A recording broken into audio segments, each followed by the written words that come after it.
भगवान महावीर स्वामी का जन्म कल्याणक किस तरह मनाना चाहिए? प्रभु महावीर का जन्म कल्याणक प्रभु की आज्ञा के अनुसार या हमारी इच्छा के अनुसार मनाना? इस प्रस्तुति को हर जैन संघ तक पहुंचाने में हमारी मदद कीजिएगा।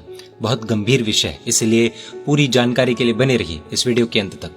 चैत्र सुदी 13 तारीख जो इस वर्ष 4 अप्रैल 2023 को है, कुछ लोग 3 अप्रैल को मना रहे हैं। इस दिन हमारे महावीर स्वामी का जन्म कल्याणक है, यानी कि जन्मदिन है।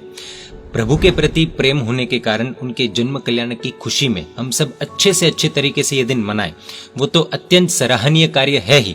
लेकिन प्रश्न सिर्फ इतना होता है कि ये जन्म कल्याणक दिवस कैसे मनाना चाहिए?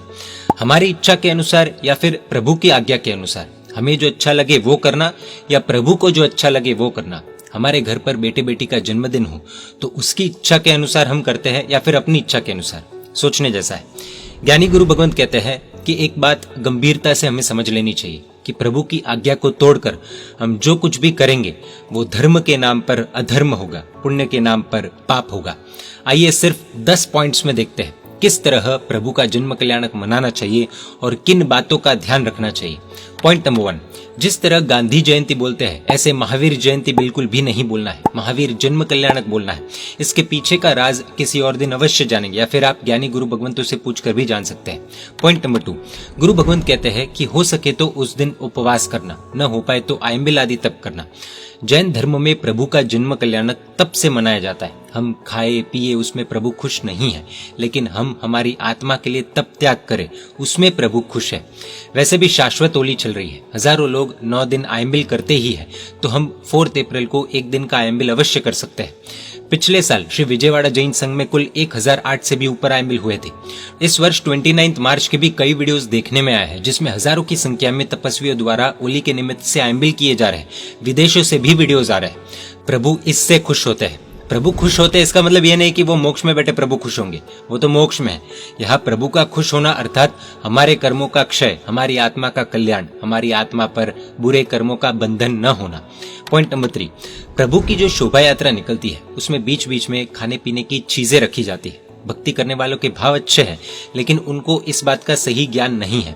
अनछना पानी यानी कि अनफिल्टर्ड पैक्ड वाटर बॉटल्स, बर्फ का पानी, बर्फ वाला शरबत, ice creams, cold drinks, disposable glasses, cups, chocolates, biscuits आदि अनेक चीजें रखी जाती है। गुरु भगवंत ये सब के लिए मना भी करते हैं, लेकिन उनके आदेश को एक तरफ रखकर अपने मन मुताबिक चीजें रखी जाती है। शोभा यात्रा में चलने वाले लोग ये सब खाते पीते भी है, झूठे मुंह से प्रभु का जयकारा भी लगाते हैं।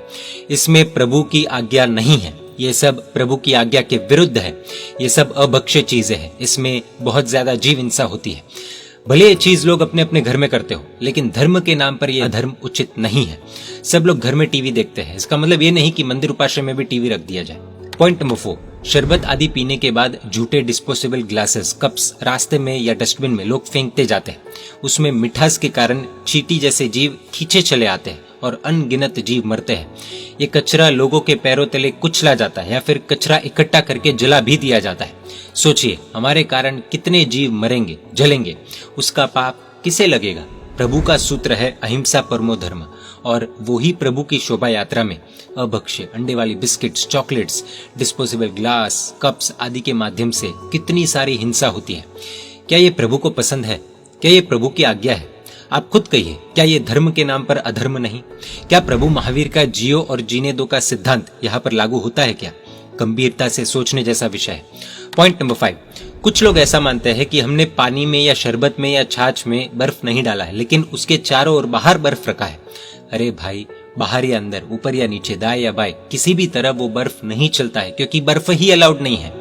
आखिर उसके जीव तो मरते ही है ना। आप खुद गुरु भगवंतों से ये सब पूछ सकते हैं।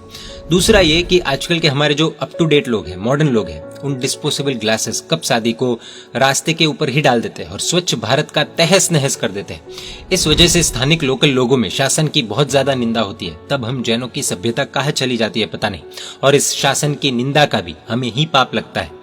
पॉइंट नंबर 6, गुरु भगवंत कहते हैं कि शोभा यात्रा में बहनों को नाचना नहीं, डांस नहीं करना। रास्ते पर अन्य लोग तमाशा देखते हैं जो बिल्कुल भी उचित नहीं है, और पूरी शोभा यात्रा में सभी को डिसिप्लिन रखना चाहिए। इंडियन आर्मी की परेड में कितना डिसिप्लिन होता है, तब कितना सुंदर लगता है। So discipline is must. Point number 7, शोभा यात्रा के बाद जो धर्म सभा होती है उसमें प्रभु की बातें होनी चाहिए, प्रभु का गुणानुवाद होना चाहिए, लाभार्थियों का बहुमान, अतिथि विशेष आदि की तारीफें, इन सब चीजों में समय बिगाड़ने के बजाय प्रभु के सिद्धांतों पर बात होनी चाहिए। लाभार्थियों या अतिथियों का जन्मदिन नहीं है, हमारे प्रभु महावीर स्वामी का जन्म कल्याणक है। कई बार ऐसा देखने को मिलता है कि 3 घंटे के कार्यक्रम में प्रभु महावीर की बातें 10 से 15 मिनट भी नहीं होती है। बड़ी सभा और बड़ा स्टेज मिलने के कारण आयोजक लोग विवेक चूक कर, कर्तव्य भूलकर, प्रभु को भूलकर अनावश्यक बड़े बड़े भाषण देकर समय बर्बाद कर देते हैं। इस ही कारण से युवा वर्ग वहां पर बिल्कुल आने की इच्छा नहीं रखता। उनका मन इन चीजों में कैसे लगेगा, आप खुद सोचिए।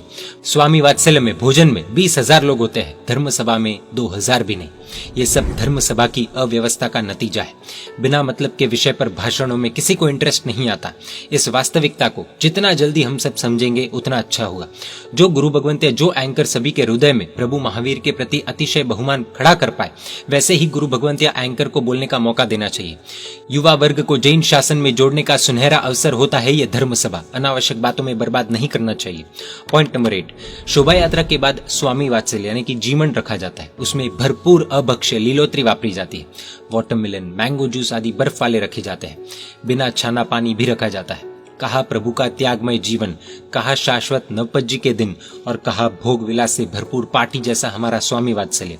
ऐसा लगता है दूर दूर तक जैन धर्म के सिद्धांतों से, महावीर स्वामी की आज्ञा से कोई लेना देना नहीं है। ओली जी के दिनों में जब लीलोत्री के त्याग का विधान आता है, वहां पर जाहिर धार्मिक फंक्शन में लीलोत्री की धूम मचाई जाती है। घर पर व्यक्तिगत रूप से कोई कुछ करे वो उनकी इच्छा हो सकती है, लेकिन स्वामी वात्सल्य में तो लीलोत्री का कंप्लीट त्याग बहुत ही महत्व का है। पॉइंट नंबर 9, गुरु भगवंतों के द्वारा ओली के दिनों में रात को तो बिल्कुल भी नहीं खाना चाहिए, ऐसा सभी को प्रेरित किया जाता है, क्योंकि एक अपेक्षा से पर्युषण महापर्व से भी शाश्वत ओली जी के दिन ज्यादा महत्व के हैं। जहां रात को खाने की ही मनाही है, वहां रात को बनाने की बात तो कहां से आएगी। लेकिन 20-25 हजार लोगों को दोपहर 12 बजे खिलाने के लिए खाना रात को 12 बजे तैयार हो जाता है, या फिर रात को 12 बजे से खाना बनाना शुरू कर दिया जाता है, और वो ही बासी खाना प्रभु के जन्म कल्याणक के उपलक्ष्य में प्रभु की आज्ञा को पैरों तले कुचलकर लोगों को खिलाया जाता है। कुछ ऐसे लोग जो जीवन भर बासी खाना नहीं खाते हैं, वो लोग जाने अनजाने में प्रभु के जन्म कल्याणक के दिन, ओली जी के दिनों में बासी खाना खा लेते हैं। ये कैसा महोत्सव, आप खुद सोचिए। इन शॉर्ट, भोजन जन्म कल्याणक के ही दिन सूर्योदय के बाद जयना पूर्वक हो, उसका हम सभी को ध्यान रखना चाहिए। पॉइंट नंबर 10, प्रॉब्लम्स और सॉल्यूशन तो पता चल गए, लेकिन अप्लाई कैसे करना? सिंपल है। हर शहर अथवा गांव में जहां पर भी ये सब आयोजन है, वहां इस पूरे विषय को जो अच्छी तरह से समझते हैं, उनकी 20 से 25 लोगों की बड़ी टीम बने। बड़े शहर में शायद ज्यादा लोगों की टीम बने, और वो ज्ञानी गुरु भगवंतों से जानकारी लेकर स्ट्रिक्टली इन चीजों का इम्प्लीमेंटेशन करे। कई बार लोग अज्ञानता से ये चीज कर देते हैं, प्रेम से समझाने पर सब समझते हैं। हाथ जोड़कर निवेदन करेंगे तो हर कोई मानेगा, क्योंकि ये हमारी नहीं, ये प्रभु महावीर की आज्ञा है। कोई भी विकृतियों से भरा, अविधियों से भरा प्रभु का जन्म कल्याणक न हो, उसका खास हम सभी को ध्यान रखना है। वरना ये धार्मिक महोत्सव तो नहीं, लेकिन प्रभु की आज्ञा को तोड़ फोड़ कर, प्रभु की आज्ञा का मजाक बनाकर और कर्म बंधन का महोत्सव जरूर बनेगा। इस वीडियो को हर जैन संघ तक पहुंचाने में हमारी मदद करें, इस वीडियो को शेयर करें। इस विषय पर कोई भी डाउट्स हो तो कमेंट कर पूछ सकते हैं। महोत्सव के दौरान हमारे बुरे कर्म टूटे, ना कि कर्म बंधन हो, और प्रभु की आज्ञा के अनुसार प्रभु का जन्म कल्याणक हम मनाएं, यही सभी से खास प्रार्थना। जय जिन शासन, जय महावीर।